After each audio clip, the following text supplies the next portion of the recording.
หลักสูตรธรรมดาเพื่อให้ได้วุฒิบัตรรับรองแล้วพึงอบรมเรื่องการเทศนาการเขียนการค้นคว้า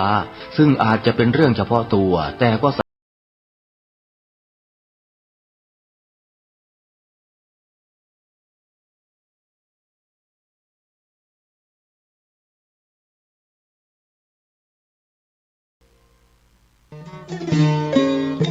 ข่าวสารเพื่อการประชาสัมพันธ์ขอเชิญชวนผู้ใจบุญใจกุศล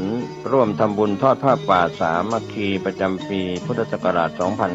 2568 เพื่อบูรณะวิหารปูพื้นกระเบื้องไวนิลตารางเมตรละ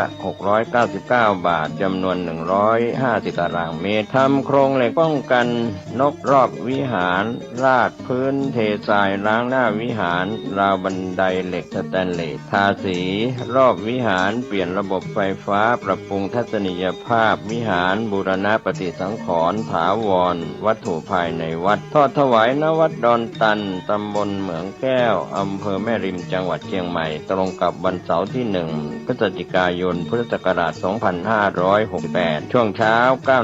9:39 นาทีเป็นต้นไปก็ขอเชิญชวนศรัทธานักศีลนักบุญทั้งหลายร่วมงานบุญทอดผ้าป่าสามัคคีครั้งนี้เพื่อบูรณะวิหารปูพื้นกระเบื้องไวนิลรวมไปถึงทำโครงเหล็กป้องกันนกรอบวิหารราดพื้นเททรายร้างหน้าวิหารราวบันไดเหล็กสแตนเลสทาสีรอบวิหารเปลี่ยนระบบไฟฟ้าปรับปรุงทัศนียภาพวิหารบูรณะปฏิสังขรณ์ถาวรวัตถุภายในวัดดอนตันตำบลเหมืองแก้วอำเภอแม่ริมจังหวัดเชียงใหม่เสาร์ที่ 1 พฤศจิกายน 2568 นี้เชิญท่านร่วมงานร่วมบุญร่วมบริจาคได้บุญได้กุศลโดยทั่วหน้ากัน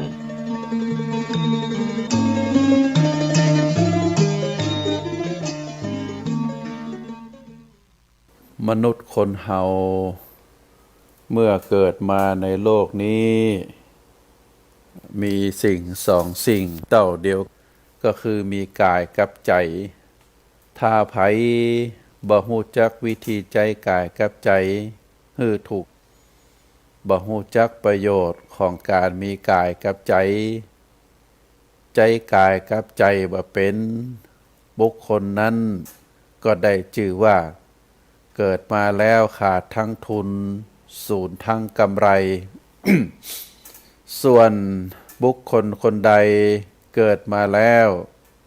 ฮู้จักใจกายกับใจคือถูกต้องฮู้ถึงประโยชน์ของการมีกายกับใจใจกายกับใจคือเป็นคนคนนั้นได้ชื่อว่าได้ทั้งทุนแล้วก็ได้ทั้งกำไรบ่เสียโอกาสที่ได้เกิดมาเป็นคนคนเฮานั้นถ้าได้ตั้งกายกับใจไว้ให้ถูกต้องเมื่อตั้งกายกับใจถูกต้องแล้วการกระทำตั้งกายก็ถูกต้องกรรมอูติอูออกมาก็ถูกต้องความคิดก็เป็นความคิดที่ถูกต้องผลที่ได้รับก็จะมีความสุขทั้งเจ้าตัวเองคนรอบข้างก็มีความสุขสังคมก็มีความสุขอันเกิดจากการตั้งกายกับใจไว้ขอเจริญ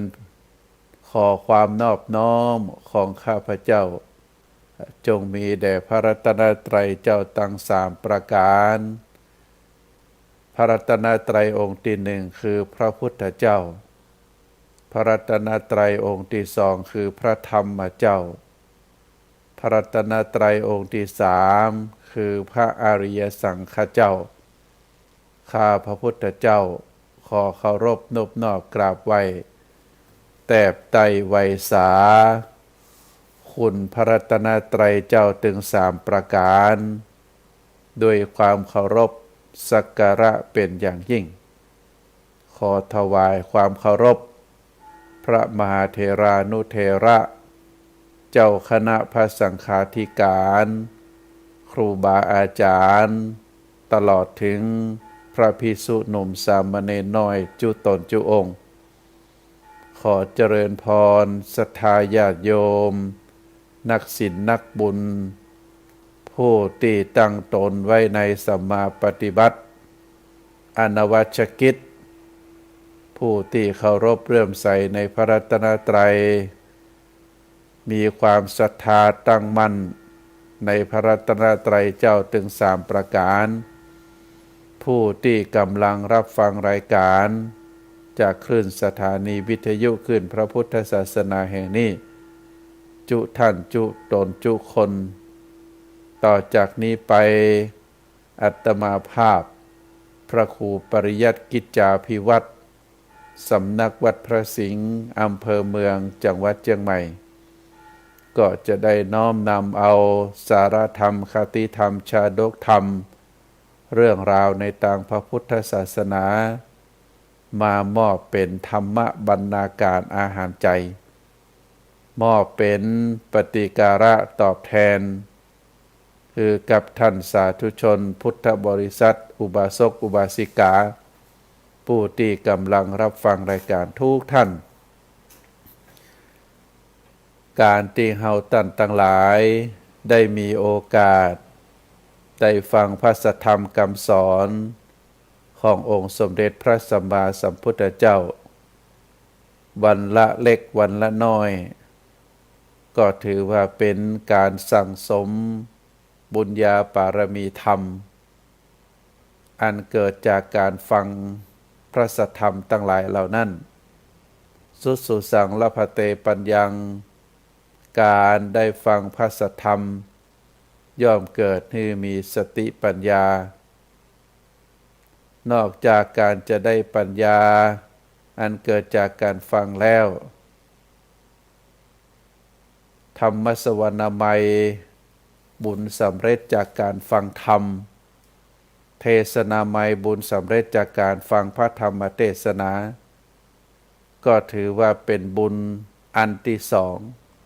ที่เกิดจากการฟังการเทศน์การการจาในเรื่องที่เป็นสาระประโยชน์เพราะฉะนั้นเฮาได้ตึงบุญคือความสบายใจความเย็นใจความสุขใจแล้วก็ได้ตึงกุศลอันได้แก่ความฉลาดความรอบรู้กุศลปัญญาอันฉลาดลักแหลมที่เกิดจากการฟังพระธรรมคำสอนก็ถือว่าเป็น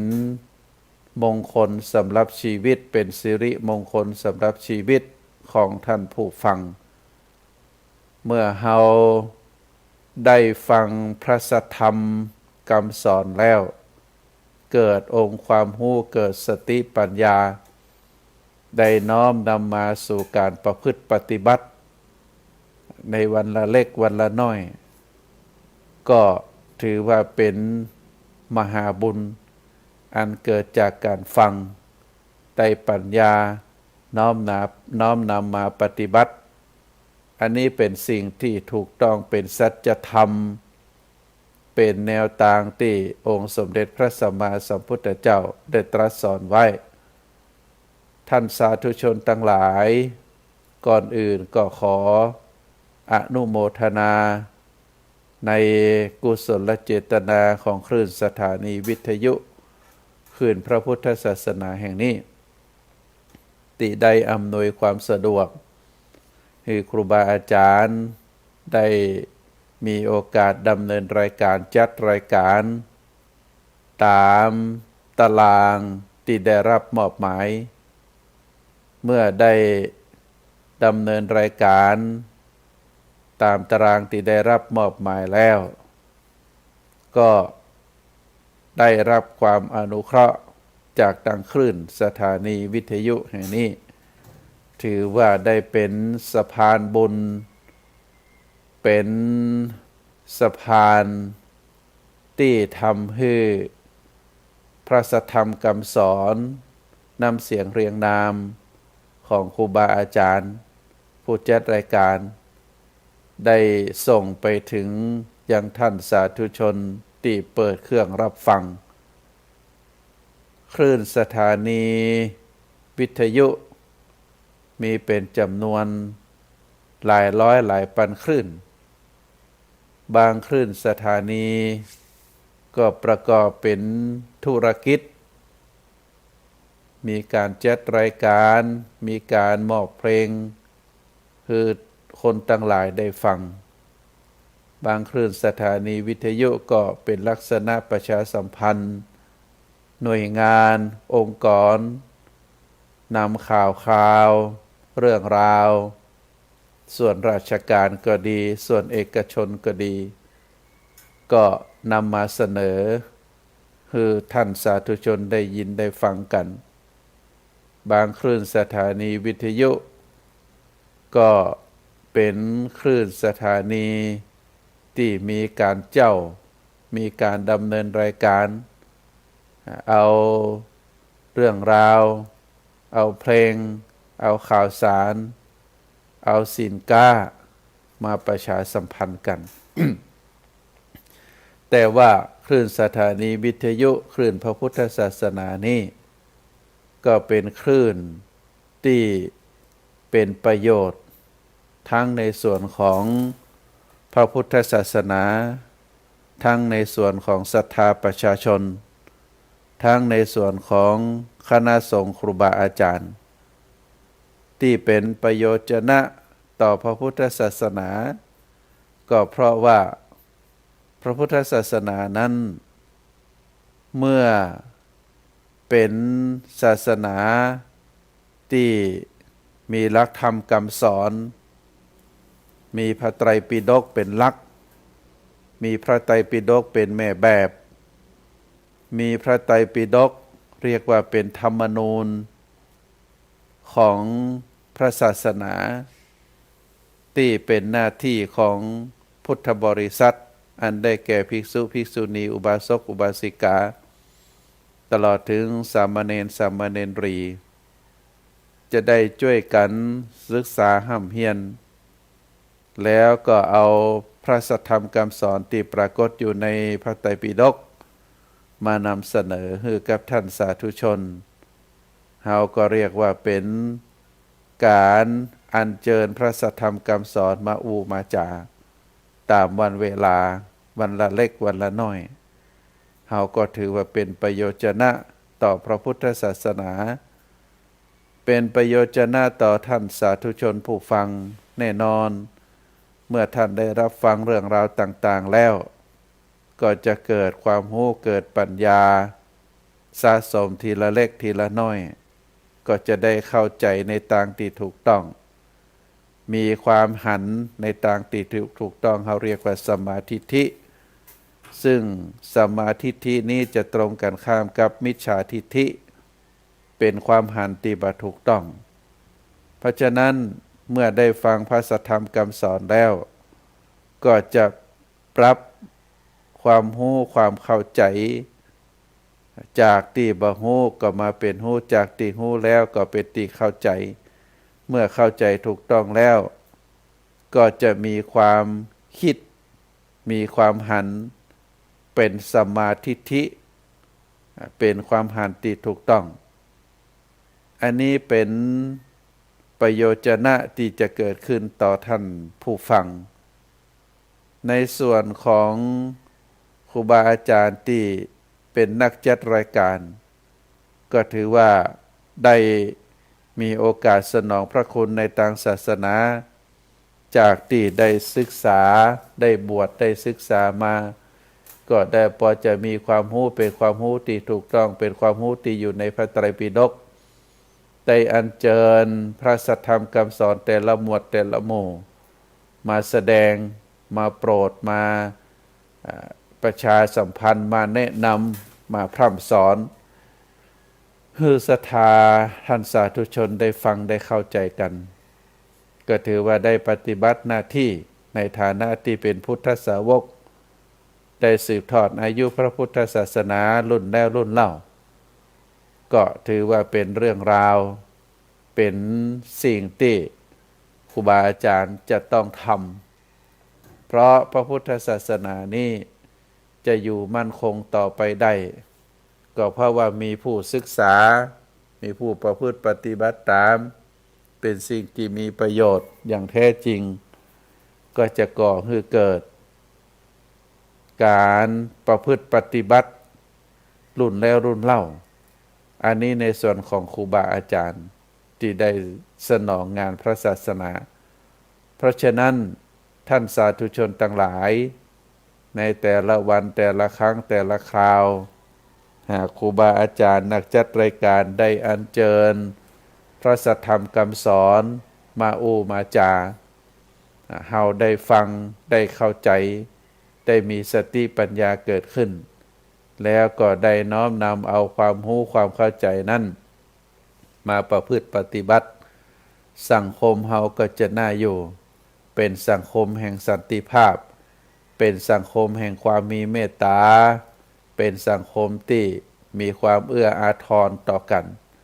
อันนี้เป็นสิ่งที่น่าอนุโมทนา อันเกิดจากความรู้ความเข้าใจ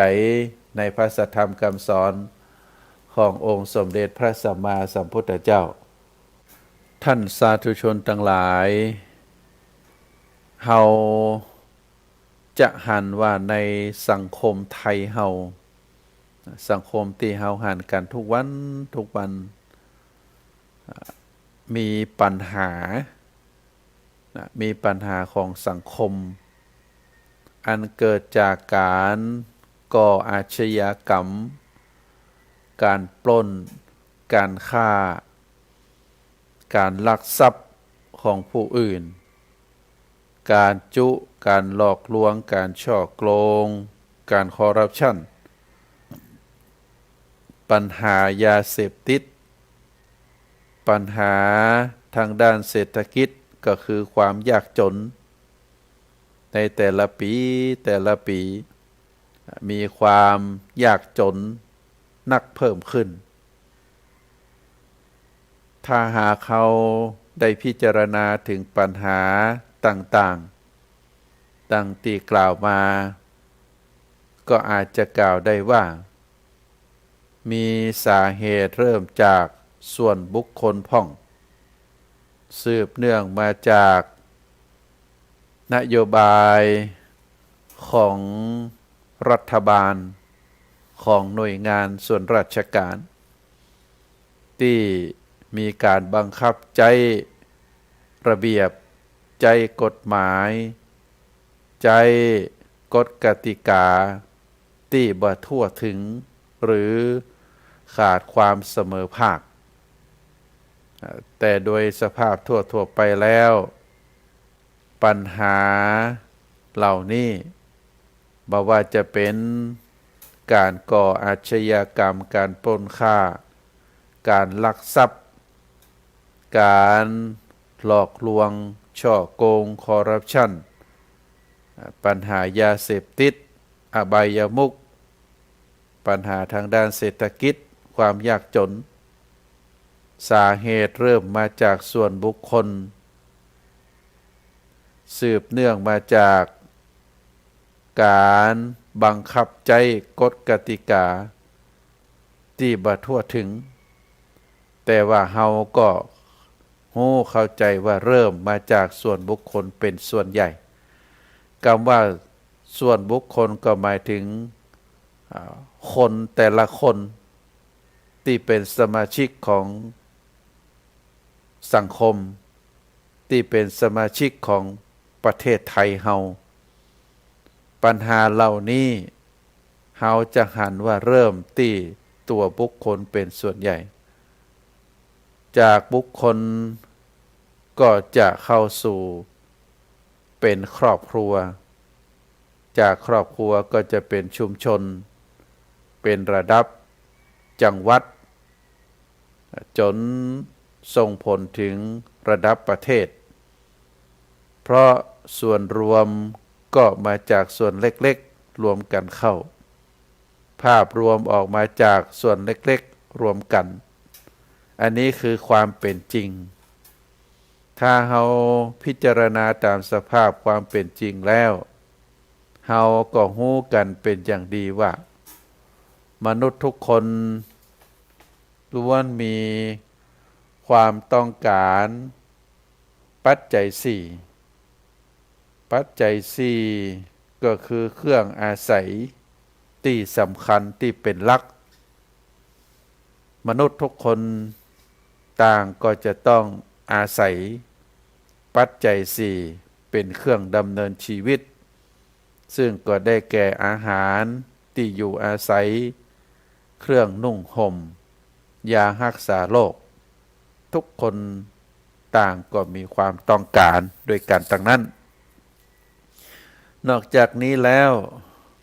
ความต้องการของมนุษย์บางคนในสังคมบอกว่าจะอยู่ในฐานะใดๆก็ตามเขาก็จะหันว่า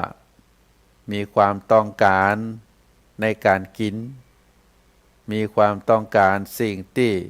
จะเพิ่มพูนความสะดวกสบาย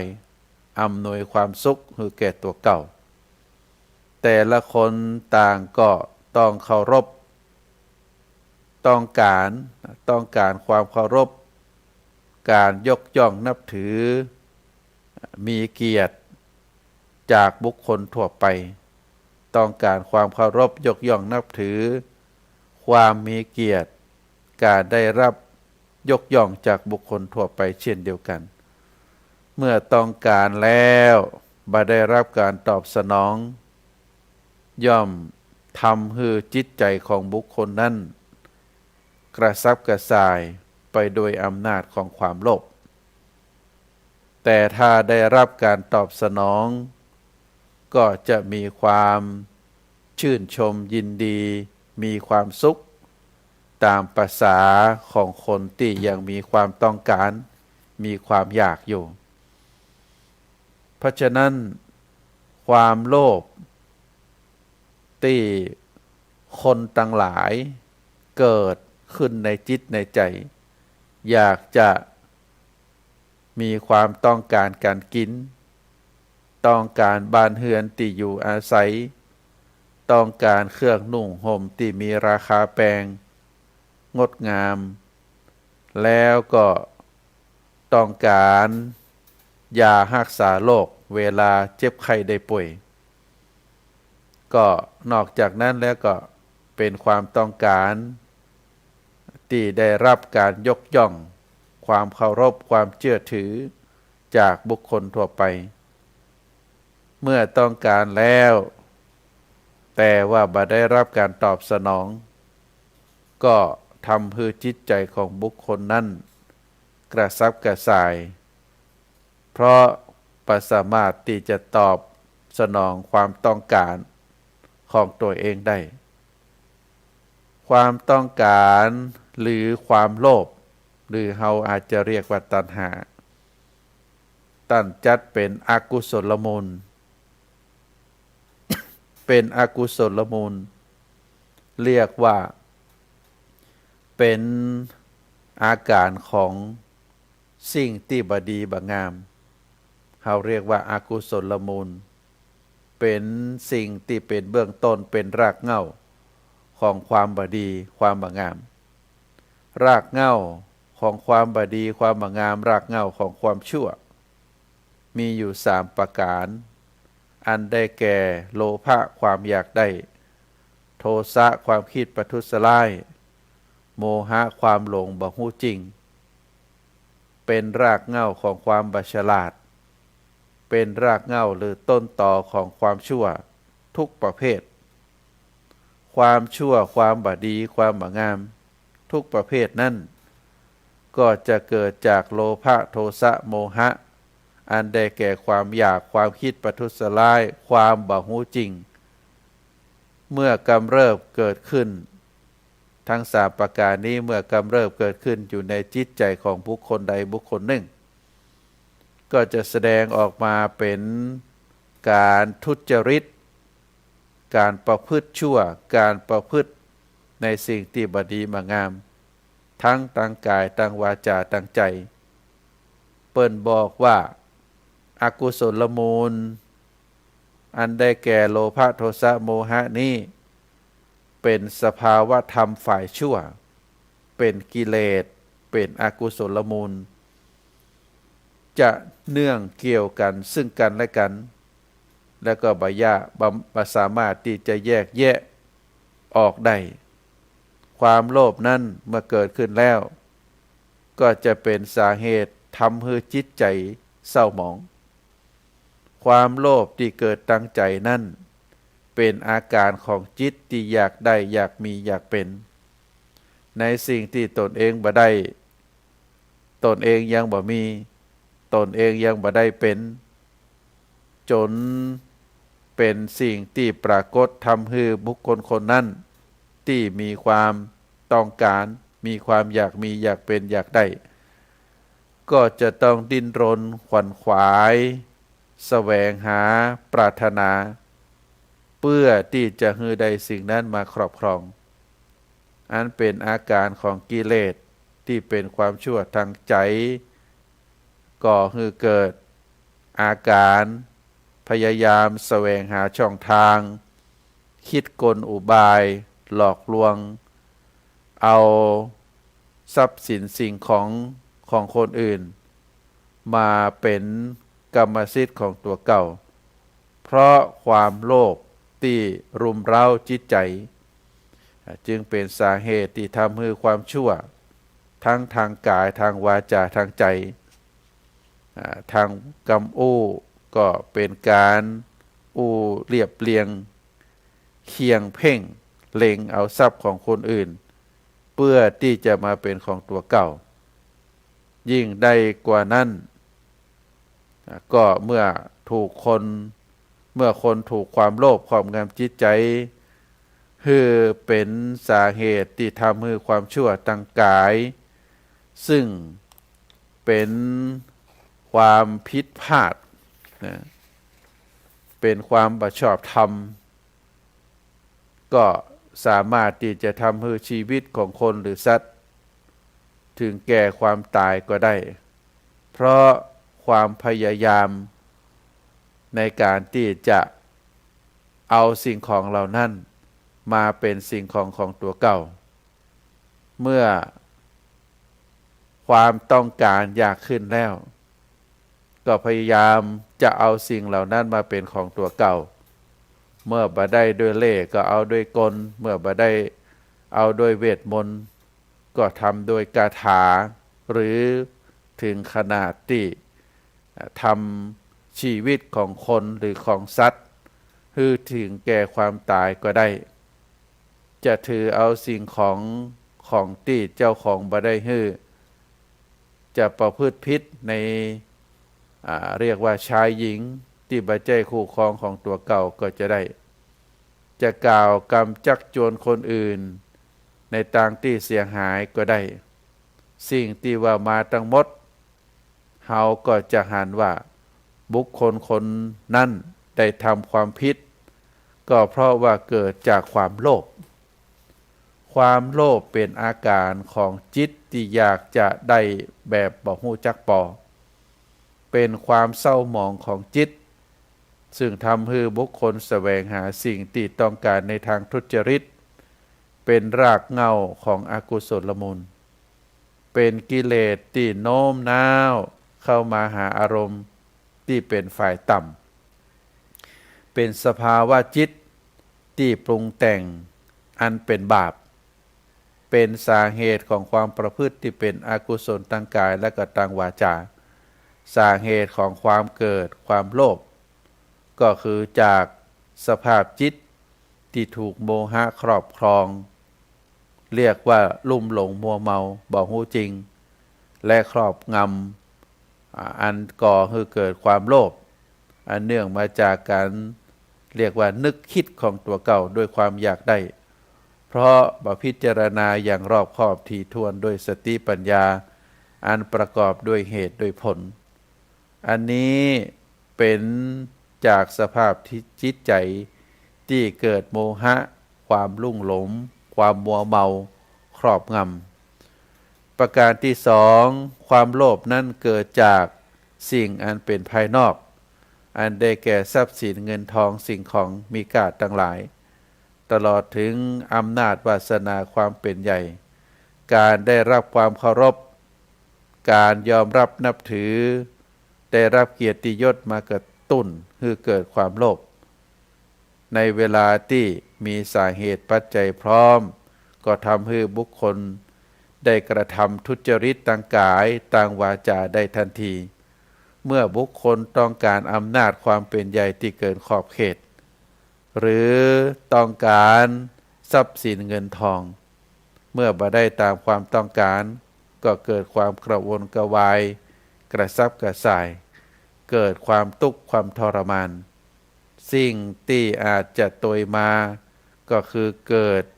โรคภัยไข้เจ็บคือแก่บุคคลนั้นเฮาก็จะหันว่าความโลภของคนเฮานั้นโลภอันเกิดจากภายใน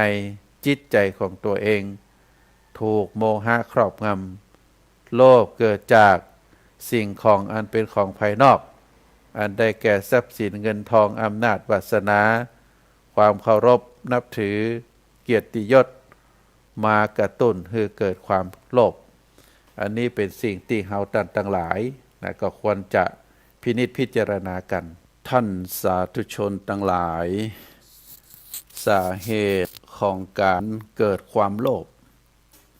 มีอยู่2ประการแรกนั้นเกิดมาจากสภาพจิตใจที่ถูกโมหะความลุ่มหลงมัวเมาความบ่ฮู้จริง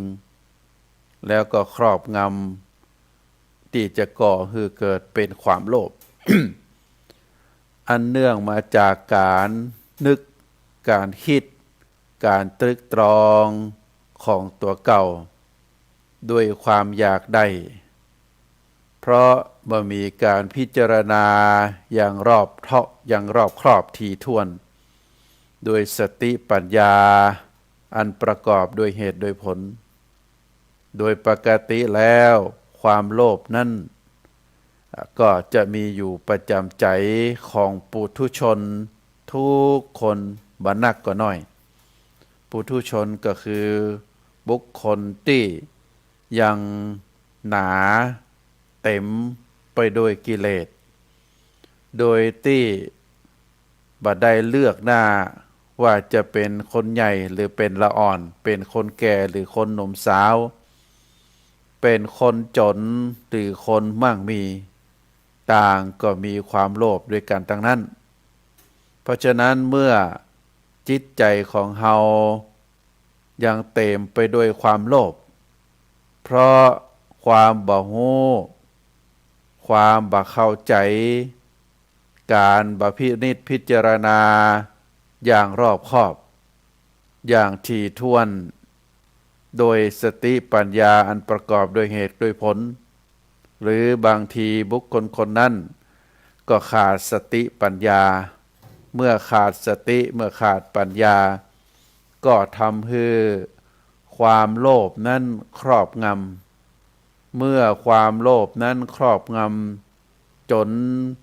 บ่ฮู้จักตัวบ่ฮู้จักตนบ่ฮู้จักว่าอันไหนควรบ่ควรเมื่อเป็นลักษณะแบบนี้บุคคลนั้นบ่ว่าจะเป็นคนใหญ่คนสาวคนแก่คนหนุ่มสาวคนจนคนมั่งมีต่างก็มีความโลภด้วยกันทั้งนั้นแล้วก็ต่างพยายามที่จะเสาะแสวงหาสิ่งของต่างหลายโดยขาดสติปัญญาโดยเฉพาะความโลภนี้ศรัทธาญาติโยมเป็นความอยากได้สิ่งของที่มีเจ้าของไปช่อไปโกงไปนอกจากช่อโกงแล้วก็คือการแสวงหามาด้วยความทุจริตเพราะว่าความทุจริตทางกายทางวาจาทางใจการออกอุบายการอาศัยกฎระเบียบกฎหมายมีช่องทางที่จะเอาทรัพย์สินของบุคคลอื่นมาเป็นของตัวเก่าเพราะฉะนั้นการที่บุคคลคนหนึ่งจิตใจที่เต็มไปด้วยความโลภนั้นก็จะเป็นลักษณะแบบนี้ขออนุญาตอธิบายความโลภกับความขยันนั้นความพยายามความภาคเพียรนนั้นจะแตกต่างกันเนอะศรัทธาญาติโยม ถ้าบุคคลใดบุคคลหนึ่งได้มีความขยันเสาะว่าหากินที่มันเป็นไปด้วยชอบประกอบด้วยธรรมบ่ว่าจะเป็นการค้าขายบ่ว่าจะเป็นการทำไร่ทำนาทำสวนบ่ว่าจะเป็นการรับจ้างบ่ว่าจะเป็นการประกอบธุรกิจการงานทำสิ่งของมาจำหน่ายเฮาทำด้วยความขยันโดยความภาคเพียรสิ่งตั้งหลายที่เข้ามาสู่กระบวนการแสวงหาของเฮานั้นเป็นไปด้วยชอบประกอบด้วยธรรมบ่ไปกดบ่ไปโกงบ่ไปทุจริตแล้วก็ทรัพย์สินเงินทองทรัพย์สมบัติรายได้อันเกิดจากความขยันหมั่นเพียรความมุ่งมานะพยายามความตั้งตัวตั้งตนไว้ในทางที่ดีที่ชอบอันนี้ เป็นความขยันเป็นความขยันถือว่าเป็นความขยันเป็นความภาคเพียรเป็นความพยายามทรัพย์สมบัติเกิดขึ้นแล้วเฮาถือว่าบ่เป็นความโลภแต่เป็นความขยันส่วนบุคคลใดบุคคลหนึ่งบ่ได้ประพฤติปฏิบัติตามที่กล่าวมาเป็นคนไปหั่นไปนี่ปะคนนั่นปะคนนี้ฮู้จักคนนั้นคนนี้แล้วก็แอบอ้างว่าตัวเก่าเป็นคนลักษณะแบบนั้นเป็นคนนี้มีหน้าที่ตำแหน่งการงานลักษณะแบบนี้แล้วก็หาช่องทางหาโอกาสที่จะเอาทรัพย์สมบัติในส่วนของราชการในส่วนของที่เป็นของส่วนรวมหรือเป็นของบุคคลใดบุคคลหนึ่งแล้วนำเอามาเป็นของตัวจะด้วยเล่ห์ด้วยกลด้วยอาศัยความฉลาดความฉลาดแก่มโกงของตัวเองเอามาเป็นของตัวเก่าอันนี้เขาเรียกว่าเป็นความโลภแต่ความโลภที่อันตรายเพราะฉะนั้นความโลภนั้นก็มีอยู่หลายระดับท่านสาธุชนมีอย่างละเอียดมีอย่างกลางมีอย่างหยาบคนส่วนมากก็จะรู้ว่าเป็นความโลภก็ต่อเมื่อปรากฏอาการที่รุนแรงเพราะว่าโลภะหรือความโลภที่แรงกล้าและหยาบก็จะออกมาเป็นราคะหรือตัณหาเมื่อรูปเสียงกลิ่นรสและส่วนมากก็จะรู้ว่าเป็นความโลภก็ต่อเมื่อปรากฏอาการความรุนแรงเพราะว่าโลภะที่แรงกล้านั้นก็จะมีเป็นความหยาบออกมาแสดงตัวแสดงตนออกมาเรียกว่าทุกคนพอออกว่าบุคคลคนนี้มีตัณหามีราคะมีความโลภอย่างเช่นเมื่อรูปเสียงกลิ่นรสโผฏฐัพพะมากระทบกับตาหูจมูกลิ้นกายความโลภก็อยากจะเกิดขึ้นการเกิดความโลภในจิตจะเกิดดับเร็วมากสำหรับปุถุชนที่บ่เคยปฏิบัติธรรม บ่อาจจะรู้ความโลภเกิดขึ้นในขณะที่สภาวะธรรมปรากฏในทวารใดทวารหนึ่งอาจจะเป็นตั้งตาหูจมูกลิ้นกายใจซึ่งจะเกิดได้ทุกขณะในชีวิตประจำวันของแต่ละคน อันนี้เป็นการอธิบายเพิ่มเติมว่าความโลภที่เกิดจากจิตจากใจที่ถูกห่อหุ้มโดยโมหะความหลงความบ่เข้าใจที่แท้จริงเมื่อความบ่เข้าใจที่แท้จริงแล้วก็จะก่อให้เกิดเป็นความโลภความอยากความต้องการโดยที่บัจจัยปัญญาบัจจัยสติพิจารณาอันประกอบด้วยเหตุโดยผล และก็เมื่อความโลภมีอยู่ประจำใจของบุคคลใดบุคคลหนึ่งบอกว่าจะเป็นความโลภนักความโลภน้อยโดยบ่ได้เลือกว่าบุคคลนั้นเป็นคนใหญ่บุคคลนั้นเป็นคนเป็นละอ่อนบุคคลนั้นเป็นคนแก่หรือเป็นคนหนุ่มสาวคนตุกหรือคนมั่งมี เปิ้นบอกว่าต่างก็มีความโลภด้วยกันทั้งนั้นความโลภนั้น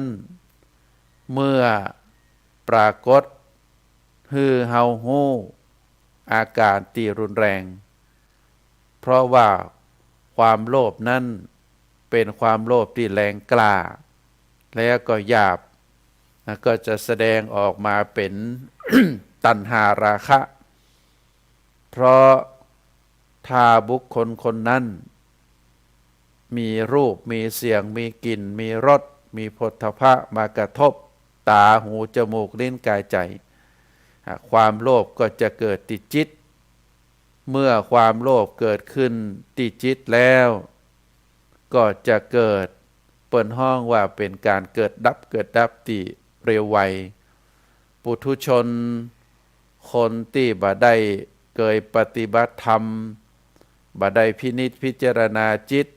ก็อาจจะบ่ฮู้ความโลภนั้นได้เกิดขึ้นในขณะที่สภาวะธรรมปรากฏในทวารใดทวารหนึ่งคำว่าทวารก็คือทางตาทางหูทางจมูกทางลิ้นทางกายตาได้หันรูปหูได้ยินเสียงจมูกได้กลิ่นลิ้นได้ริมรสกายได้ถูกต้องสัมผัสอย่างเช่นได้หันตึกใหญ่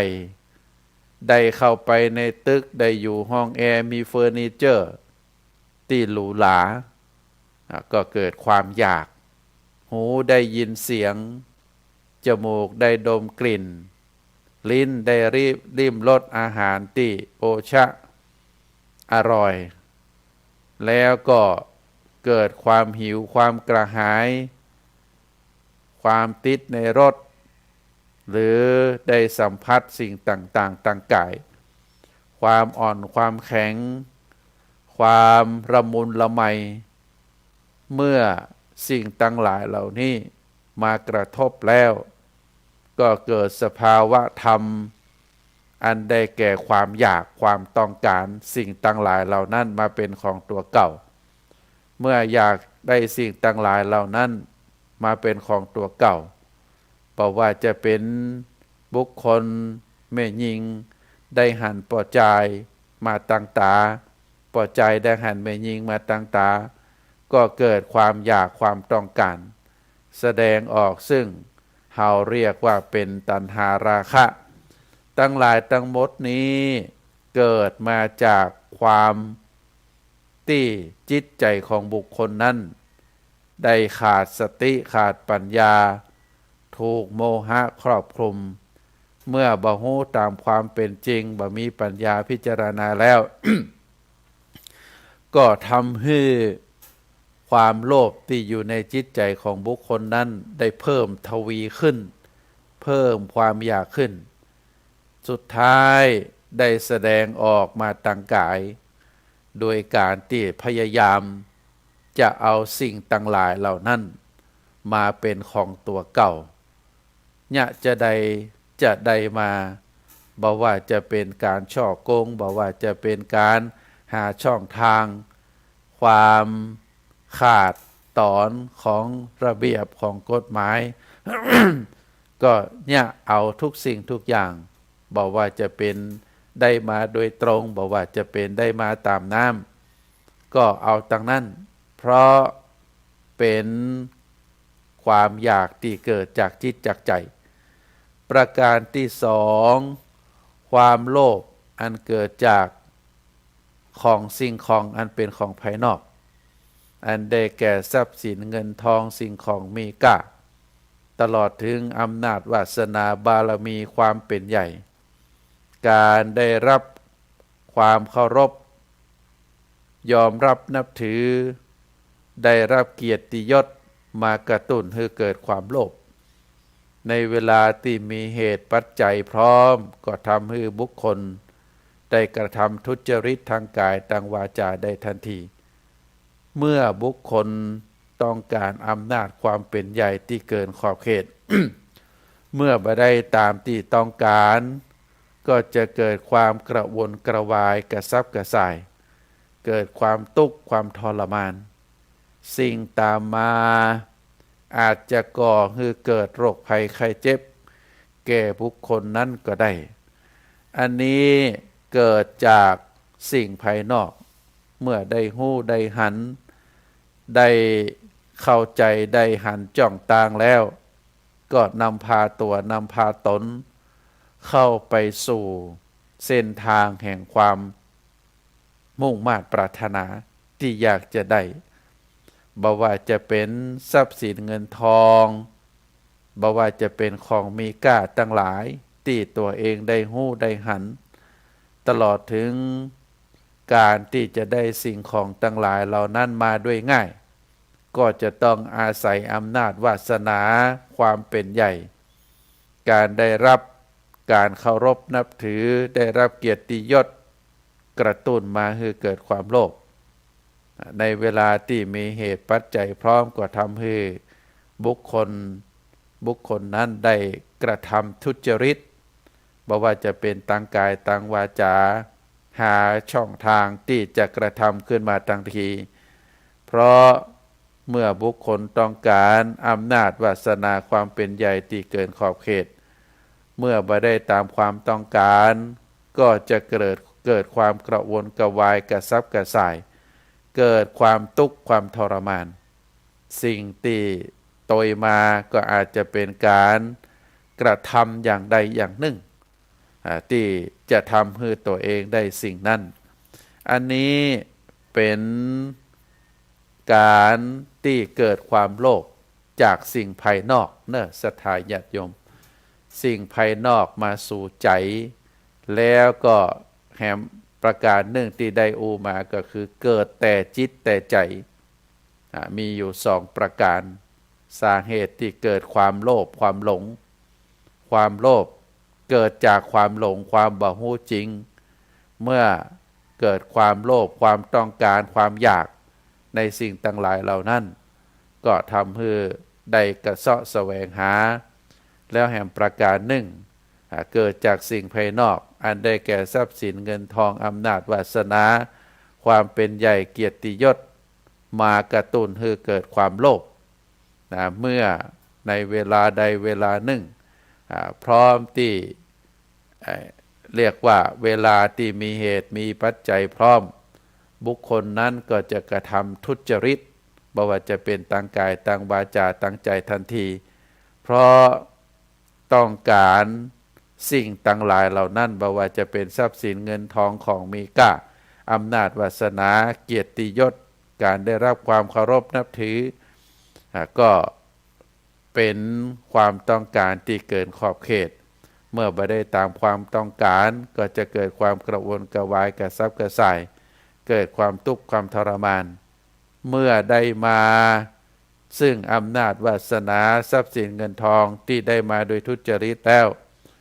บุคคลนั้นถามว่าเพียงพอก็บ่เพียงพอเกิดความอยากต่อไปแหมเมื่อเกิดความอยากต่อไปแหมก็ทำให้บุคคลนั้นได้กระทำในสิ่งที่บ่ดีนักขึ้นไปอย่างที่เฮาได้หันมีหนึ่งได้หนึ่งแล้วก็จะเอาแหมสองเมื่อได้สองแล้วก็จะเอาแหมสามความโลภบ่มีที่สิ้นสุดตัณหาความอยากบ่มีความเพียงพอนัตถิตัณหาสมานาทีแม่น้ำโดยเฉพาะแม่น้ำทะเลถือว่ากว้างใหญ่ไพศาลที่สุดแต่ก็บ่สามารถจะเทียบเท่าความอยากความต้องการตัณหาของบุคคลได้เฮาก็หันแล้วซึ่งมีประจักษ์โดยสำคัญบุคคลนั้นอาจจะเป็นบุคคลที่มีชื่อเสียงเป็นคนรวยอยู่แล้วก็อยากจะได้เพิ่มเติมแหมความอยากบ่มีที่สิ้นสุดบุคคลที่มีตำแหน่งหน้าที่การงานได้รับราชการแล้วก็ยังบ่เพียงพออยากจะได้นักเพิ่มขึ้นข้าราชการระดับสูงมีการทุจริตต่อหน้าที่มีการเรียกรับเงินที่จะได้มาซึ่งเงินทองโดยที่เอามาแลกตำแหน่งที่ตัวเองดูแลอยู่อย่างอี้ก็ถือว่าเป็นความโลภเช่นเดียวกันถึงแม้ว่าจะเป็นคนทุกข์คนยากแต่ก็ขาดความขยัน ความมุ่งมานะความภาคเพียรอาศัยจังหวะคนเผลอการลักทรัพย์การขโมยการแย่งชิงการปล้นก็ถือว่าเกิดจากความโลภเกิดจากตัณหาเกิดจากความต้องการต่างนั้นเพราะฉะนั้นท่านสาธุชนทั้งหลายเฮาต้องพยายามหู้เต้าหู้ตันหู้เต้าหู้ตันกับจิตใจตัวเฮาเองตัวบางคือความโลภความหลงมาครอบงำจิตใจของเฮาแล้วก็เฮาก็จะต้องหู้เต้าหู้ตันบุคคลอื่นตัวที่บางคือบุคคลเหล่านั้นมาแย่งชิงมาเรียกว่ามาหาโอกาสช่องทางที่จะเอาทรัพย์สินของเฮาไปโดยอาศัยความบ่ฮู้เต่าตันโดยอาศัยความเพลอของเฮาต้องระมัดระวังแล้วก็บ่เข้าไปเกี่ยวข้องบ่เข้าไปคลุกคลีบ่เข้าไปตีสนิทกับบุคคลที่มีความโลภมีตัณหามีความอยากได้สิ่งของต่างหลายบ่ว่าจะเป็นเกิดจากการภายในหรือเกิดจากการภายนอกเฮาต้องระมัดระวังไว้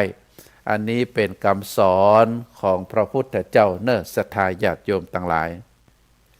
ท่านสาธุชนทั้งหลายในช่วงนี้อาตมาภาพขออนุญาตประกาศอนุโมทนาศรัทธาญาติโยมที่ได้บริจาคมีส่วนร่วมในการทำบุญทานข้าวสารที่วัดพระสิงห์ได้ร่วมกันบริจาคเนื่องขออนุญาตประชาสัมพันธ์มีนางสาวภัทรสนันหน่อคำมา 2,000 บาทนางสาวทิพสุดา100 บาทนายเกียรติกุลสิงห์สุริยะ 1,000 บาท พระอองอภิปุญโญ500 บาทพระกิตนภัทรสุยรังกา555 บาทนางสาวพรวิสา250 บาทพระครูอุปถัมภ์ภกิจกุศลผู้ช่วยเจ้าวาดวัดพระสิงห์ 1,000 บาท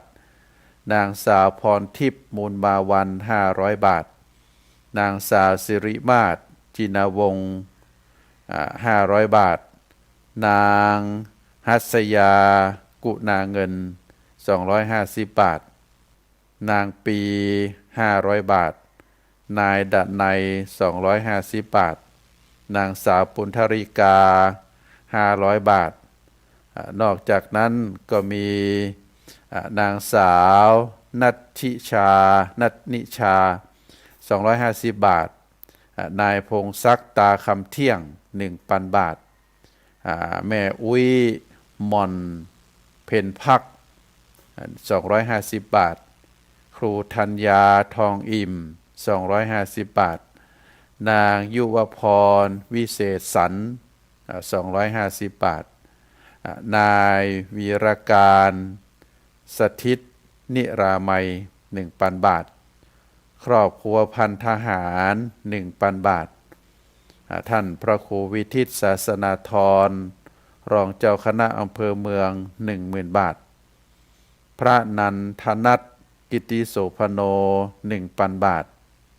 นางชนาภา100 บาทนายนิคม250 บาทนางสาวลักษณ์พิลาภนางสาววลักษณ์พิลาภอันนี้บริจาค300 บาท ก็ขออนุโมทนาท่านสาธุชน ที่ได้กล่าวนามมา ที่ได้ร่วมกันบริจาคเป็นเรียกว่าเป็นการทำบุญถวายทานข้าวสารถวายทานข้าวสารเนื่องในเทศกาล12 เพ็งก็ได้มาร่วมทำบุญกันได้ถวายเป็นตีเสร็จเรียบร้อยก็ขอประกาศอนุโมทนาบุญคือเทวบุตรเทวดาพญาอินทร์พญาพรหมตลอดถึงผู้ที่ได้รับฟังรายการ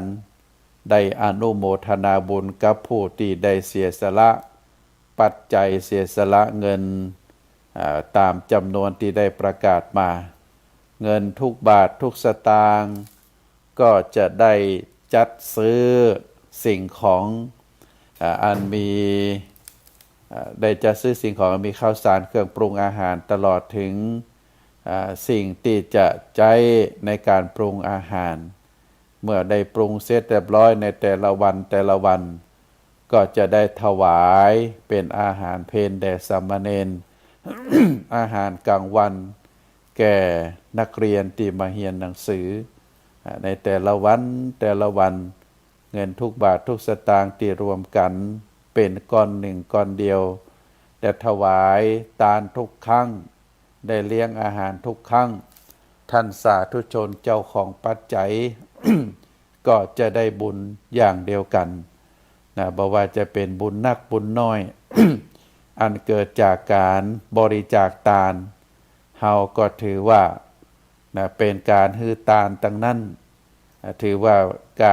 การถวายอาหารการฮืออาหารเฮาได้ชื่อว่าเป็นการฮือชีวิตเพราะเยาวชนลูกเนนเหล่านั้นเมื่อได้รับประทานอาหารเมื่อได้ฉันอาหารแล้ว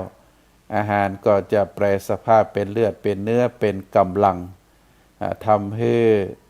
ลูกพระลูกเนนลูกเยาวชนทั้งหลายได้ห้ำได้เรียนหนังสือก็ถือว่าเป็นลูกหลานหมู่เฮาเป็นคนไทยด้วยกันนะเฮาบางทีเอาไปให้คนอื่นจากอื่นเมืองอื่นแต่ก็บ่ได้เอาเลี้ยงดูลูกหลานของเฮาซึ่งเยาวชนทั้งหลายเหล่านี้ต่อไปก็เป็นคนไทยนะก็อยู่บ้านอยู่เมืองเฮามีความรู้กระจ่วยการพัฒนาสังคมประเทศชาติต่อไปนะก็ถือว่าเป็นส่วนหนึ่งที่เฮาได้ให้ชีวิตของเขาเหล่านั้นก็จะได้นึกถึงนะคนเชียงใหม่ที่ปีอุปการะคุณก็จะได้ช่วยกันพัฒนาดินแดนล้านนาประเทศไทยเฮาให้มีความเจริญรุ่งเรืองต่อไปซึ่งบุรพาจารย์ครูบาอาจารย์พ่อแม่บรรพชนของเฮาเปิ้นก็ได้ทำกันมาตั้งนั้นคนที่มีกำลังมีทรัพย์สินเงินทองก็ได้บริจาคช่วยเหลือคนที่ด้อยโอกาสก็เป็นอยู่กันมาเป็นลักษณะแบบนี้เพราะฉะนั้นก็ขออนุโมทนาบุญของท่านสาธุชนทุกท่านเนอะที่ได้ร่วมการกระทำบำเพ็ญในครั้งนี้ขอบุญกุศลคุณงามความดีได้ปกห่มรักษาท่านสาธุชนที่รับฟังรายการก็ดีได้ร่วมกันบริจาคปัจจัยในการทำบุญทานข้าวสารก็ดีขอให้บุญกุศลทั้งหลายเหล่านั้นได้ให้ท่านทั้งหลายมีความสุขมีความเจริญและก็ขอผลบุญทั้งหลายไปถึงยังจิตตะดวงวิญญาณของสัมปันธวงศาปู่ย่าตายายญาติพี่น้องผู้ที่ได้ล่วงลับไปแล้วบอกว่าจะเสวยเป็นความสุขความสงบในภพภูมิใดก็แล้วแต่หรือได้รับความทุกข์ความลำบากอยู่ในภพใดก็แล้วแต่ก็ขอให้บุญอันเกิดจากถวายทานในครั้งนี้ไปส่งเสริมสนับสนุนให้ดวงวิญญาณของท่านทั้งหลายเหล่านั้นได้มีความสุขความสงบความสบายในสัมปรายภพต่อไปขอเจริญพร